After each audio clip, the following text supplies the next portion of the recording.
मौसमी इन्हें ने लिखा है, प्रणाम अनंत श्री।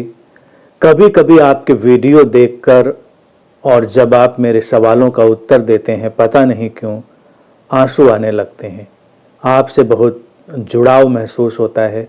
आपसे मिलने के लिए जो धैर्य है वो पहले कभी महसूस नहीं हुआ। मौसमी, किसी न किसी धरातल पर हम सब जुड़े हुए ही हैं। यही जीवन का एक रहस्यमय विस्तार है। अरबों लोगों की इस दुनिया में हम चंद लोग इस समय आमने सामने बैठे हैं। इन घटनाओं को हम सामान्य रूप से देखें तो भी एक ढंग है, और इनको हम किसी गहरे रहस्य की तरह देखें तो वो भी एक ढंग है। मैं हमेशा इस बात को कहता रहा हूं कि यहां इस जीवन में यूं ही नहीं होता। अस्तित्व का एक विराट रहस्य है, एक बड़ी कार्य योजना है, एक विस्तार है। कब, कहां, कैसे, क्यों घटेगा, क्या, कोई नहीं जानता। तो जो लोग हैं सामने, तुम हो और लोग हैं जो जुड़े हैं, उनके कुछ ऐसे सिरे होंगे, कुछ ऐसे ताने बाने होंगे जो आपस में जोड़ते हैं। अन्यथा क्यों कर बैठेंगे हम लोग साथ में। डिजिटल प्लेटफॉर्म की ही अगर बात करें, इस वर्चुअल जो हम लोगों का कम्युनिकेशन है उसकी ही बात करें तो उसका अनंत विस्तार है। कुछ लोग चुनकर बैठते हैं, और मान लो इसी समय और भी 20 प्रोग्राम चल रहे हैं कहीं, तो कोई कहीं बैठता है तो कोई कहीं बैठता है, अपना चुनाव हो जाता है। तो अक्सर मैंने देखा है जिसको इस रिद्म में, इस ऑर्केस्ट्रा में शामिल होना है वो हो जाता है, और वो अस्तित्व तय करता है। तो अस्तित्व ने तय किया तो हम साथ में हैं, तो अस्तित्व इससे निश्चित ही कोई न कोई अपनी योजना पूरी कर रहा होता है। वो क्या है इसे कोई नहीं जानता, लेकिन है। तो जोड़ तो है गहरे तलों पर, अन्यथा हम साथ क्यों होते, यहां पर कोई क्यों सुनता और मैं क्यों बोलता। तो साथ है, जोड़ है। जोड़ यूं ही नहीं महसूस होता कि बस महसूस हो रहा है, जोड़ तो है। और आंसू हमारी अभिव्यक्ति का एक ढंग है, हमारे ग्रेटिट्यूड का एक ढंग है, हमारे अनुग्रह का एक ढंग है। आंसू ओवरवेल्म्ड एक स्टेट है, अतिरेक में उठ गई एक भावदशा है। इसीलिए आंसुओं का एक अपना अलग संसार है। हाँ, ये बात अलग है, आंसुओं का संसार जो है बड़ा रोचक है। घड़ियाली आंसू भी होते हैं, बेमतलब के आंसू भी होते हैं। कुछ लोगों के आंसू बस आंख में रखे ही रहते हैं, बस कुछ पूछो टप टप टप टपकने लगते हैं। कहां, कब, किसको, किस बात पर आंसू आते हैं, ये भी उसके व्यक्तित्व को बताता है। कई लोग बड़ी रद्दी रद्दी सी पिक्चरें देखते हैं और आंसू गिराते रहते हैं, तो उनका कुछ अलाइनमेंट वहां पर होता होगा, कुछ होता होगा उनका।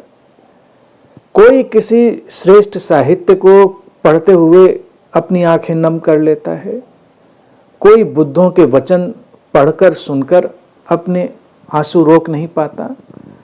तो ये सब हमारे अंदर की संभावनाएं और हमारे अंदर की स्थितियों को बताने की एक व्यवस्था है जो प्रकृति ने हमको दी है। मेरी बातों को सुनकर आंसू आए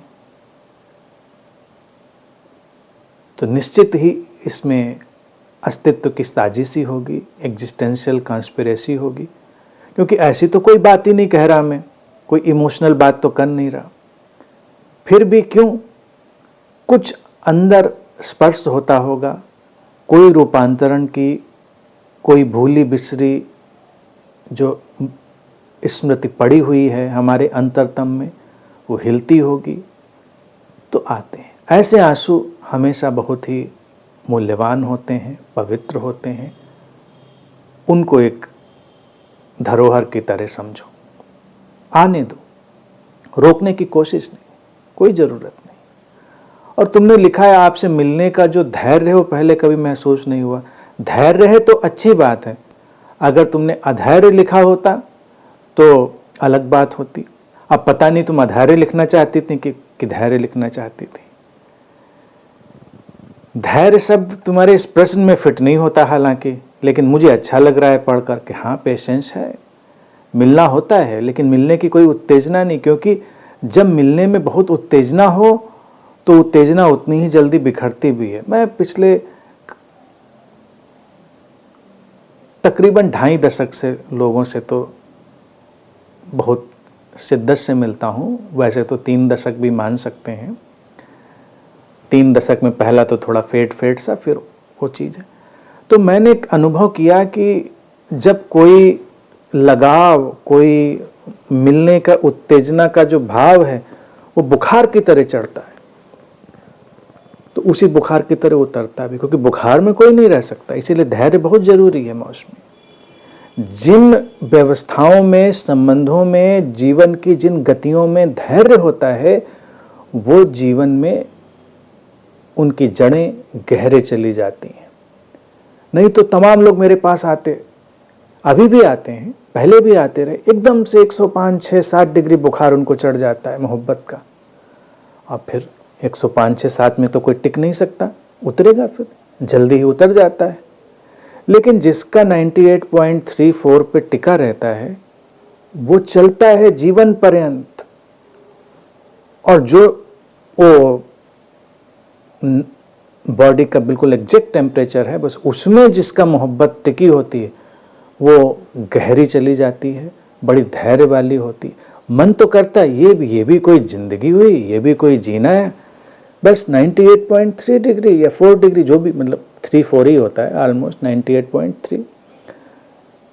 कुछ तो जिंदगी में बुखार आए 104, 5, 6, 7 में तो थर्मामीटर 8 में टूटने की नौबत आ जाएगी। लेकिन हाँ, कई लोग मेरे पास ऐसे भी आए जो थर्मामीटर बस टूटने वाला ही था, बस किसी तरह पकड़ के रखा हुआ था उसको उन लोगों ने, लेकिन वो थर्मामीटर टूटेगा तो बुखार भी टूटेगा, सब कुछ होगा।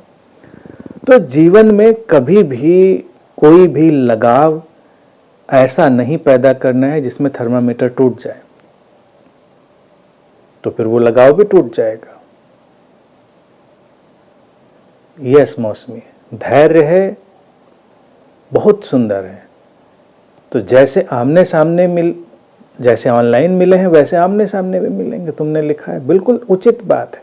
ये धैर्य ही तुमको रूपांतरित करेगा। अधैर्य होता, अभी लॉकडाउन में ही कृष्णा जी के पास कितने फोन आते रहे, मुझे अभी गुरुजी से मिलना है।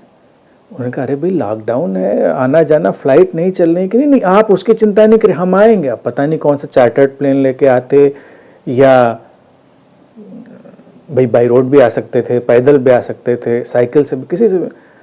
और कहाँ से कर रहा है कोई, मतलब कोई यहाँ नहीं कि अगल बगल से कर रहा हो तो कह दिया जाए हाँ चलो भाई आ जाना।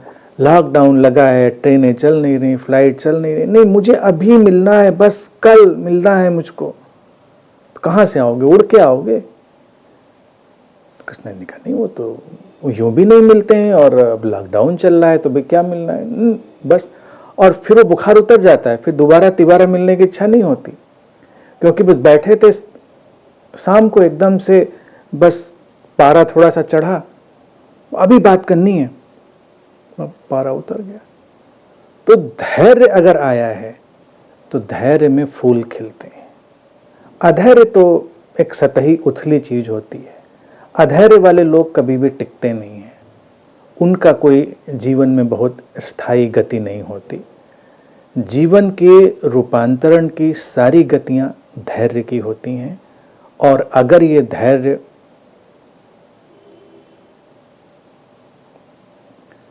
ठीक ठीक चलेगा तो निश्चित ही जीवन एक गहराई में जाएगा और उसमें फूल खिलेंगे। उसका इंतजार करो।